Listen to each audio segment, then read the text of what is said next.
Саламатсыздар ма? Менің есімім Нұраділова Гүлмира Нұраділқызы.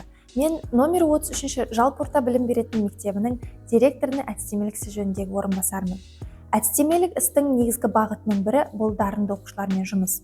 Дарынды оқушыларды олар қалай тану керек, олармен қалай жұмыстану керек. Оның нақты бір алгоритмі қалыптаспаған. Қазіргі кезде білім заңының өзінде де дарынды оқушыларға негізгі акцент қоюды айтылған.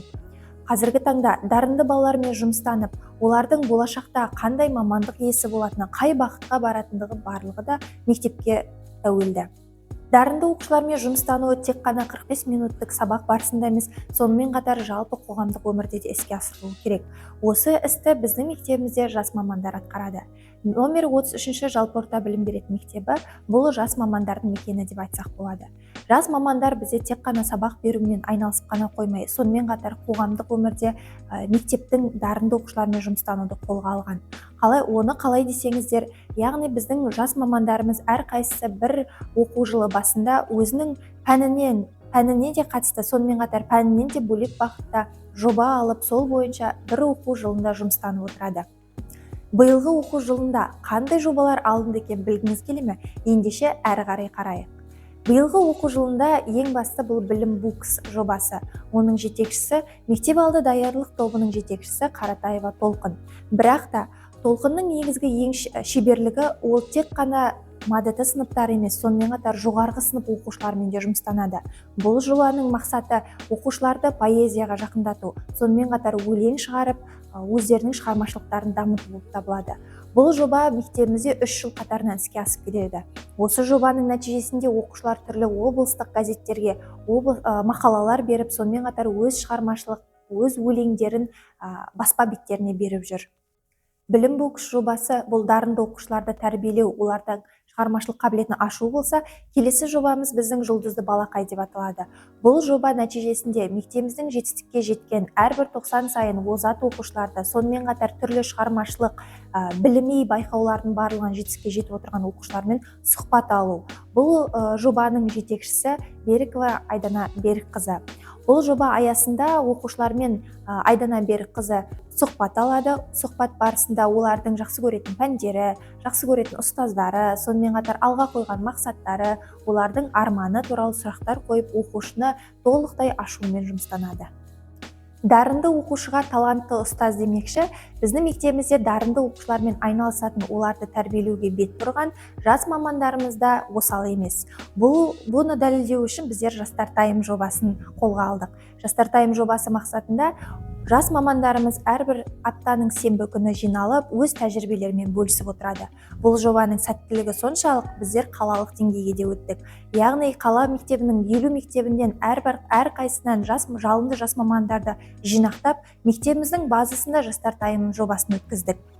Бұл жоба аясында мұғалімдер өздерінің шығармашылықтарының шектеу қоймай, сонымен қатар сабақтағы әдіс тәсілдерді де үйрене отырып бір-бірімен тәжірибе алмасады. Ал биылғы оқу жылында Жастар Тайм жобасы бұл өзге елдің озығы тақырыбында әртүрлі білім саласында жетістікке жеткен өзге елдің реформаларын өзімізге әкелуді жөн көріп тәжірибе алмасуда. Мектебіміздегі дарынды оқушылар түрлі бағытта жұмыстанады. Соның бір дәлелі бұл мектептегі Эко-клаб жобасы. Эко-клаб жобасының жетекшісі Маханова Нұрсәуле Қайратқызы мектебімізден 50 шақты эко-волонтерді жинап, табиғатқа зиян келтіретін түрлі пластиктермен, сонымен қатар зиянды қалдықтармен жұмыстануды бастады. Осы орайда мектебіміздегі оқушылар, яғни дарынды оқушылар, осы жобаның аясында өзінің білгендерін, түсінгендерін әрі қарай зерттей отырып, ғылыми жобаларға, бизнес жобаларға өздерінің тақырыптарын ұсынып және де жетістікке жетті. Бұл жобаның тиімділігі соншалық, оқушыларымыз осы тақырыптар аясында ғылыми жобаға, бизнес жобаға қатысып, барлығынан да бірінші, екінші орын, яғни жүлделі орындар алып. Мектебімізде дарынды балалармен жұмыстың тағы бір түрі бұл The-Film жобасы деп аталады. The-Film жобасы арқылы оқушылар әлемде болып жатқан түрлі мәселелер, яғни әлеуметтік мәселелерді, кибербуллинг, мектептегі буллинг, зорлық-зомбылық, нашақорлық туралы түрлі видеолар түсіріп, оны әлеуметтік желілерге салып отырады.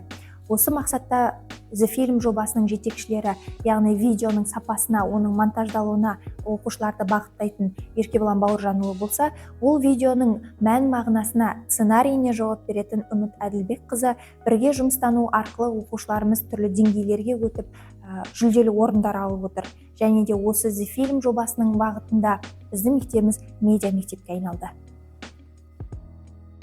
Дарынды оқушылардың тек қана шығармашылық бағытын шыңдап қана қоймай, сонымен қатар сабақ барысында олардың білімін жетілдіру мақсатында бізде Math және English Speaking Club жобалары бар.